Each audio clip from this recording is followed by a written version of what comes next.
So my name is Greg Kettman, and I am with TwinStrata. I'm a solutions architect. As a company, TwinStrata was founded in 2007, but our current product, the one that we're going to be showcasing today, Cloud Array, was GA'd in May of 2010. We are based in Natick, Massachusetts. That's just outside of Boston. We allow customers to leverage the scalability and efficiency of cloud storage, i.e. Amazon, and maintain the availability, performance, and security of local. So we're going to give you local performance access to your data presented through mechanisms that you're used to, and yet we're going to access the cloud as our core repository. Cloud Array software is offered either as a virtual appliance, where you just spin it up in a virtual environment, or as a physical appliance. So why would you want to do this? Storage is growing at a rapid pace, and you need a place to store that. You can either buy more storage and place it on site, or perhaps utilize other mechanisms. Amazon Cloud Storage is an excellent facility for that, and we provide the connectivity to that. In order to meet our local performance goal, we have caching. So we have local hard drive installed with the appliance or across the SAN, whatever. I will describe that in a bit, that we use. That caching then gives you local performance, and then you write it up to the cloud. The device writes it up to the cloud. On-demand self-service and self-management, you don't worry about anything. You get a bill at the end of the month for the amount of storage, but you don't worry about running out of storage. You don't worry about any of the other elements to that. This is elastic and secure, so Amazon has security built into their environment, and we have security built into our product as well. So there are multiple layers of security. Broad network access, this is internet-based. You can get to it from just about anywhere, and seamless integration with providers. So if you were to sign up for Amazon Cloud Storage Services, then you would need to access those services. They have a published API, Application Programming Interface, where you can go in and code that API up into your web interfacing product, your browser, whatever the case may be. I've seen plugins for browsers. I've seen various means. Bottom line here is if you want to access that, you need to code to an API, puts, gets, etc. We have taken all those API information, all the information that we would need to do that, and we have coded that into our virtual appliance. So our appliance makes the connection to the cloud. It has the credentials that we need to authenticate and talk to Amazon Web Services storage, and then we have presented that to you. We present that to your local environment. This is a virtual appliance then, so you can spin that up. I mentioned we also have a physical appliance, but I will tend to talk about the virtual appliance. You create that virtual appliance on your premise, and that virtual appliance then will present that storage through a standard iSCSI interface. So you can go to any of your servers, a file server, a backup server, a workstation, and you can start an iSCSI initiator, and that iSCSI initiator will make a connection to the Cloud Array appliance, and you can present a drive or volume, mount the volume, to access that storage. In order to provide local performance, we have to have cache. So that cache, as I mentioned, it can be attached locally or it can be attached to a SAN. Any locally attached storage or locally performant storage can be used for that. It's a fairly flexible caching. Basically, this becomes the buffer to the Internet. So when you do a read or a write, it's going to hopefully go to that cache. Now, if you're doing a lot of writes in, say, a backup operation, then you can take and the cache would be enough to make sure that you never run out of space. You always want to write locally, so you'll have to figure out what your bandwidth requirements are, how quickly you can dissipate data up to the cloud. Based on that, you would size that cache. But if you decide that you did it wrong, you can resize the cache at any time you'd like. Additionally, let's say you had a replication. In a replication environment, you would probably want to make the cache size equal to the size of the volume in a cloud. So make them both 1 terabyte. And then you would always get local read-write performance. You would always get a cache hit. And in a replication environment, that's very important. On the other hand, if you had an archive environment where you just write a trickle of data up from time to time, it's up there for regulatory compliance reasons, whatever the case may be, you don't read that often, you'd make the cache very small. One of the points here is that you can have multiple volumes with different caches assigned to them. We encrypt the data, so we use AES-256 encryption. The keys are kept on the Cloud Array appliance, so they are not kept in the cloud. So even if someone were to somehow breach security and make it into that data and pull the block of data, they would have no access to it. It would be completely scrambled and they would not be able to get to it. So we provide encryption both at rest and in flight, so over the wire and as it's sitting in the cloud.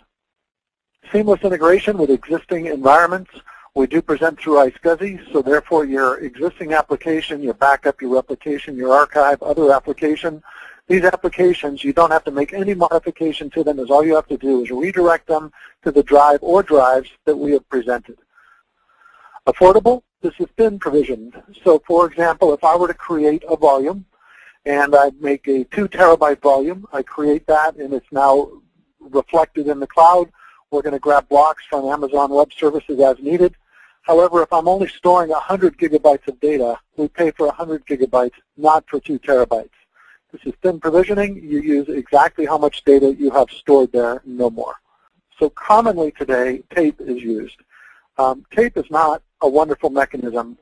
We get a lot of requests to specifically, I'd like to get rid of tape. Will your product let me do that? The answer is yes, it will. Tape, you have to mount the tapes. You have to change the tapes from time to time, if that may be. So there's a change. There's a mechanical process that takes place. Tapes are typically not encrypted, so therefore your data on the tape is in the clear.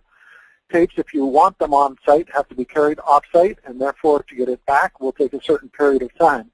We can improve on all of those scenarios by immediately using the Cloud Array appliance and having the data copied up to the cloud. That replaces all of the requirements that I just gave. No more mechanical replaces. The data is automatically copied up to the cloud, and you can keep different versions in the cloud if you'd like. So you can use your existing methodologies and keep that up in a cloud, and it becomes a seamless transition by simply removing the tape drive and redirecting to a local volume. Capacity expansion archive. Actually, we get a lot of this request as well. So people have Tier 1 customers have Tier 1 data. Their site is filling up. They're running out of space. They're having difficulty keeping up with the demand. Whatever the case may be, an excellent way to alleviate some of that pressure is to take some of the least used data and archive it out to the cloud. So now you have off-site data that is for regulatory compliance, for just to offload data, whatever the case may be, but this is a very excellent scenario where you can take and relieve some of your local storage requirements by moving it to another location. There are many software products then will select and decide which data is appropriate to move out to the cloud. You then just copy it to the Cloud Array appliance, and we will copy it up to the cloud as bandwidth allows. Listed in the middle is the Cloud Array virtual appliance with the requirements for running that. Pointing down is the cloud with the API into Amazon Web Services, and then we present the iSCSI to your existing applications. You may certainly take that and share it then through network attached storage, a file server, a backup server, whatever the case may be, and then further share this as NFS or SIFs or whatever using existing infrastructure and authentication. On the left-hand side, on the bottom, is Cloud Array Control. You simply start that, you point it to the Cloud Array Virtual Appliance IP address, and you'll have control of that for configuration, for status, for event monitoring, various other information. Additionally, on the upper left is the Cloud Array portal. So the portal is where www.cloudarray.com, you will need authentication to get into that site. But once there, that's where you can get alerts are routed through there. There's alert and status reports. There is user guides. There is the Cloud Array code itself, where you download the OVF files or what you need for Hyper-V, EC2, or for Zen. All of that is there. There's also some licensing information that you'll need and a bunch of information on usage. So that's all available on the Cloud Array portal. So the cloud is just a giant storage area network to us. So we are kind of a SAN controller, and the cloud is our SAN. And with that in mind, we can take snapshots, in-cloud snapshots. So similar to the way you can do it in a storage area network environment today, you can either through an API, command line interface, or through a button in Cloud Array Control, you can invoke a snapshot, and all the existing blocks that are currently in use will be frozen, and a journaling system then will store any changed blocks going forward in a different location. You can take over 168 snapshots, so there's plenty of capacity for different snapshots. Once a snapshot has been taken, it's a fairly simple matter. You just present that snapshot as a volume, and then that will, you can go and look back at a snapshot at a particular point in time and recover the data from that. So we do have in-cloud snapshot capability. All the blocks within the cloud will be locked, and you can use that for snapshotting. Works in particularly well in a standard replication environment where the data is replicating, take a snapshot every night, and now you can go back in time, go back a week and get a file that was corrupted or changed or whatever. We also have a 30-day trial available, so you can download and test this code if you'd like. We can provide Amazon Web Services along with that as well, i.e. we will pay for those services for that 30-day trial. That's a special request, but we can certainly do that.